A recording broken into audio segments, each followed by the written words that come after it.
2 ദിവസം മുൻപ് പാകിസ്ഥാനും സൗദി അറേബ്യയും ഒരു നിർണായകരമായ ഒരു കരാറിൽ ഏർപ്പെട്ടു. അത് ഇന്ത്യയെ ഉൾപ്പെടെ പ്രതിസന്ധിയിലാക്കുന്ന ഒരു കരാറാണ്. കാരണം ഈ 2 രാജ്യങ്ങളിൽ ഏതെങ്കിലും ഒരു രാജ്യത്തെ മറ്റൊരു രാജ്യം ആക്രമിക്കുകയാണെങ്കിൽ സ്വന്തം രാജ്യത്തെ ആക്രമണമായി കണ്ട് അതിനെ എതിർക്കുക എന്ന് പറഞ്ഞാൽ, ഇപ്പോൾ സൗദി അറേബ്യയെ ഇസ്രയേൽ ആക്രമിക്കുകയാണ്. അപ്പോൾ അതിനെതിരെ ഇസ്രയേലിനെ ആക്രമിക്കാൻ പാകിസ്ഥാൻ രംഗത്തിറങ്ങും. ഇന്ത്യ പാകിസ്ഥാനെ ആക്രമിക്കുകയാണ്. അപ്പോൾ ഇന്ത്യക്കെതിരെ യുദ്ധം ചെയ്യാൻ സൗദി അറേബ്യയും രംഗത്ത് വരും. അതാണ് ഈ കരാറിന്റെ കരട് നയം. എന്തായാലും ഇത് ഇന്ത്യക്ക് വലിയ രീതിയിൽ പ്രതിസന്ധി ഉണ്ടാക്കും. അത് നരേന്ദ്രമോദിയുടെ പരാജയമാണ്. ഇത്തരം കരാറുകൾ ഉണ്ടാക്കുമ്പോൾ നരേന്ദ്രമോദി എവിടെയായിരുന്നു എന്ന ചോദ്യവുമായി കോൺഗ്രസ് രംഗത്തെത്തിയിട്ടുണ്ട്. അത് ജയറാം രമേശാണ്. ജയറാം രമേശിനെ ഇപ്പോൾ ഓർക്കുന്നത് അദ്ദേഹം ഉപരാഷ്ട്രപതി തെരഞ്ഞെടുപ്പുമായി ബന്ധപ്പെട്ട ഒരു സമൂഹ മാധ്യമങ്ങളിൽ പോസ്റ്റ് ഇട്ടിരുന്നു. ഉപരാഷ്ട്രപതി തെരഞ്ഞെടുപ്പ് നടക്കുന്ന ഘട്ടം വൈകുന്നേരമായപ്പോൾ ഇദ്ദേഹം പോസ്റ്റിങ്ങിനായിരുന്നു. 315 വോട്ട് ലഭിക്കും. മുൻ കാലഘട്ടങ്ങളെ അപേക്ഷിച്ച് പ്രതിപക്ഷ പാർട്ടികൾ ഒറ്റക്കെട്ടായി നിന്ന് BJPക്കെതിരെ പോരാടി, നരേന്ദ്രമോദിക്കെതിരെ പോരാടി. മണിക്കൂറുകൾക്ക് ശേഷം തെരഞ്ഞെടുപ്പ് ഫലം പുറത്തു വന്നു. 15 വോട്ട് കാണാനില്ല. BJPക്കാണെങ്കിൽ 14 വോട്ട് വർദ്ധിക്കുകയും ചെയ്തു. ഈ 15 വോട്ട് നഷ്ടമായത്. പിന്നീട് 15 വോട്ട് അസാധുവായി. അങ്ങനെ 30 വോട്ടാണ് നഷ്ടമായിരിക്കുന്നത്. ആ ജയറാം രമേശാണ് ഇപ്പോൾ എന്തായാലും BJPക്കെതിരെ ആരോപണവുമായി വന്നിരിക്കുന്നത്, കേന്ദ്ര സർക്കാരിനെതിരെ ആരോപണമായി വന്നിരിക്കുന്നത്. എന്തായാലും അദ്ദേഹം പറയുന്നത് ഈ വീഴ്ചയെന്നാണ്.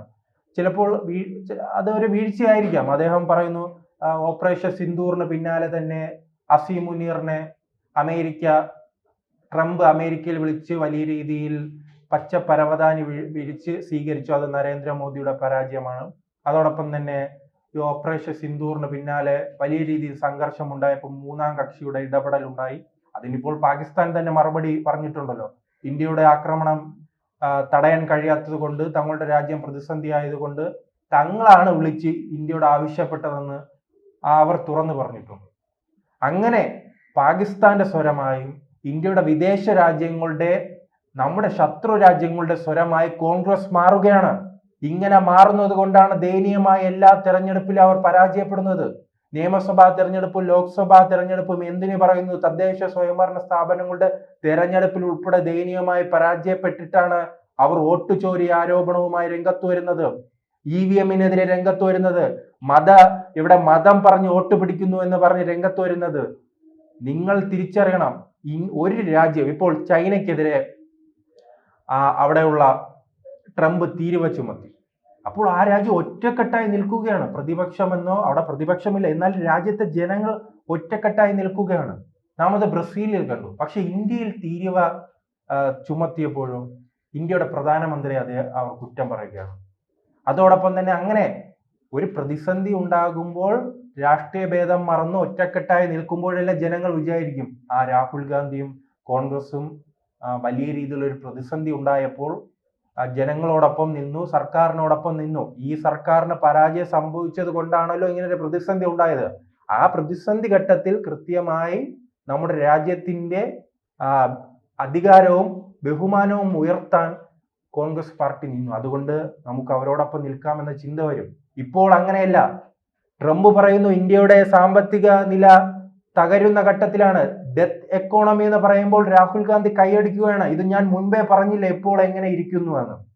അസീം മുനീറും പരിവാരങ്ങളും ചോദിക്കുകയാണ് ഇന്ത്യയുടെ എത്ര വിമാനങ്ങൾ തകർന്നു എന്ന്. അതേ ചോദ്യം നാം ഇങ്ങ് ഇന്ത്യയിൽ പ്രതിപക്ഷ നേതാവായ രാഹുൽ ഗാന്ധിയുടെ ഭാഗത്ത് നിന്നും കേൾക്കുകയാണ്. അത് തന്നെയാണ് ഇപ്പോൾ സൗദി അറേബ്യയിൽ സംഭവിച്ചിരിക്കുന്നത്.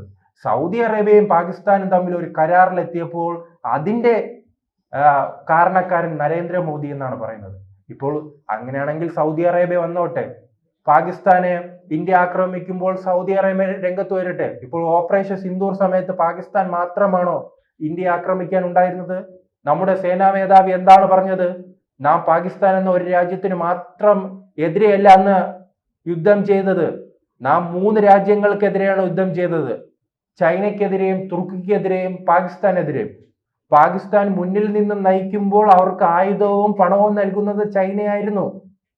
അന്നത്തെ ഓപ്പറേഷൻ സിന്ദൂറിന് ശേഷം നടന്ന ഈ പാകിസ്ഥാന്റെ നേതൃത്വത്തിൽ നടന്ന ആക്രമണത്തിൽ ആരുടെ ആയുധങ്ങളാണ് ഉപയോഗിച്ചിരുന്നത്?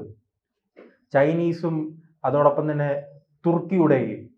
അതുകൊണ്ട് തന്നെ ആ 3-4 രാജ്യങ്ങൾ വന്നിട്ട് പോലും ഇന്ത്യ ഒരടി പിന്നോട്ട് പോയോ? ആ കരുത്തുണ്ട്.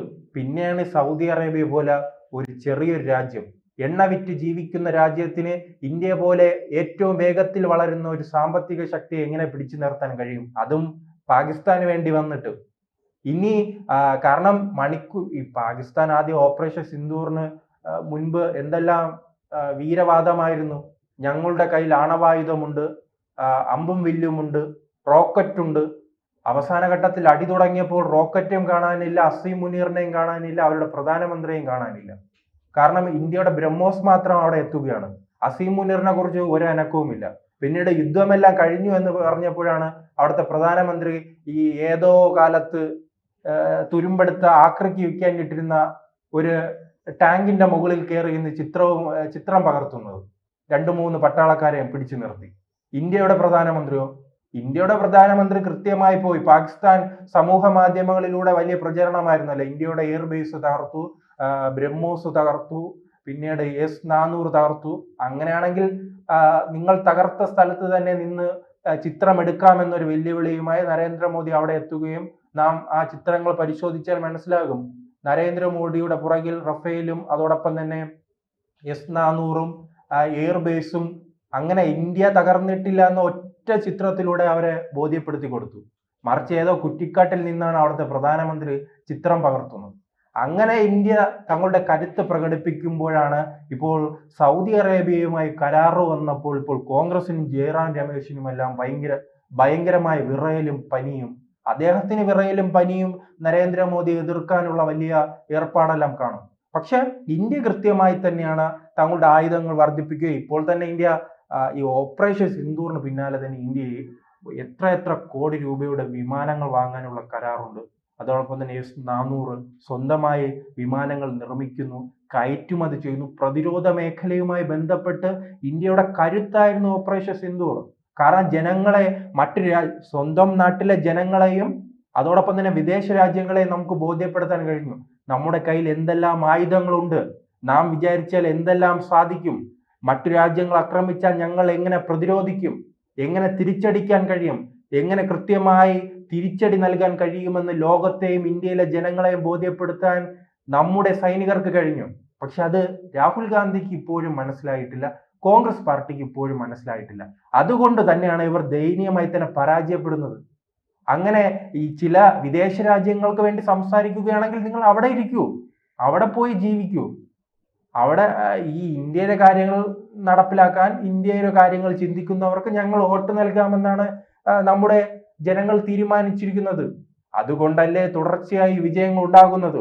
ഇപ്പോൾ ആ വിജയങ്ങൾ ഉണ്ടായപ്പോൾ പരാജയത്തെക്കുറിച്ച് പറയാൻ നാണക്കേടായതുകൊണ്ട് ഓരോ ബോംബുകളുമായി ഇറങ്ങുകയാണ്. പാകിസ്ഥാൻ അണുബോംബുമായി ഇറങ്ങുകയാണെങ്കിൽ ഇന്ത്യയിൽ രാഹുൽ ഗാന്ധി ഹൈഡ്രജൻ ബോംബുമായി ഇറങ്ങുകയാണ്. 2 ബോംബുകളെയും ഇന്ത്യയിലെ ജനങ്ങൾ കാര്യമായി എടുക്കുന്നില്ല. തിരിച്ചടിക്കാനുള്ള ഇടങ്ങളിൽ തിരിച്ചടിക്കും. അത് ഓപ്പറേഷൻ സിന്ദൂറുമായിരിക്കും. ചിലപ്പോൾ 2024 ലോക്സഭാ തെരഞ്ഞെടുപ്പ് കാലത്തും 2014 ലോക്സഭാ തെരഞ്ഞെടുപ്പ് കാലത്തും ഇദ്ദേഹത്തെ പരാജയപ്പെടുത്തിയ തിരിച്ചടിയാണ്. അസീം മുനീറിന് ആയുധമാണെങ്കിൽ ഇദ്ദേഹത്തിന് കൊടുക്കുന്നത്, രാഹുൽ ഗാന്ധിക്ക് കൊടുക്കുന്നത് വിരലുകളാണ്.